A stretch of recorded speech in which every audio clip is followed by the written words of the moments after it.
All right, hello Lakeshore City Church, this is Cameron and Cody and Bowden answering some more of your questions.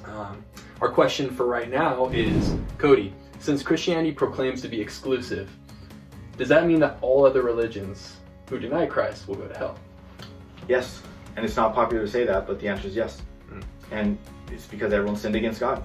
Simple reason. Absolutely. So what about the kind old lady down the road who rejects Christ? Maybe she's a Jehovah's Witness, she rejects the deity of Christ. Is she going to hell? She's very nice. She bakes me cookies. Yep. And is kind to her family, right? That kind of lady. Exactly. Yeah, they would still go to hell because they have the same problem. They're still guilty before God for sinning against Him. And a lot of people don't like that because they like to point to people's sincerity. Like, oh, well, but look at her. Like, she's so sincere in her beliefs. She's such a nice person. And the problem is our right standing with God isn't based on our sincerity. It's based on being reconciled to God through Jesus Christ. It's based off of our faith in that gospel message.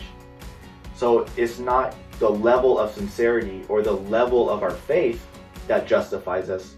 It's the object of our faith that justifies us.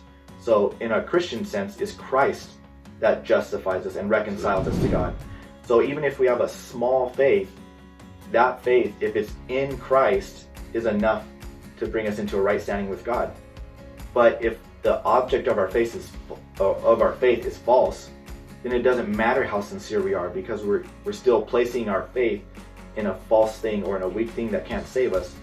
And someone gave me an example a long time ago, and I thought it was a helpful one. If you're on a frozen lake and the ice is super thin, it doesn't matter how sincere you are or how much you believe that the ice will hold you up. What really matters is the level of the ice, the thickness of the ice. So if I have I'm the most confident man in the world, and I step out onto the thin ice, I'm still gonna sink. Yep. However, if I'm a scared, timid person, and I just have just enough faith to just get my feet on the ice, but the ice is 10 feet thick, I'm not going anywhere. So it's the object of our faith that matters, not our sincerity or the amount of faith necessarily. Right. So essentially you're saying we should take Christ at His word when He says that He is the way, the truth, and the life, and no one gets to the Father except by Him. Exactly. Thank you, Cody, for answering that. And if anyone has any more questions they'd like for us to answer, you can reach us at Cameron@LakeshoreCityChurch.com or Cody@LakeshoreCityChurch.com. Thank you.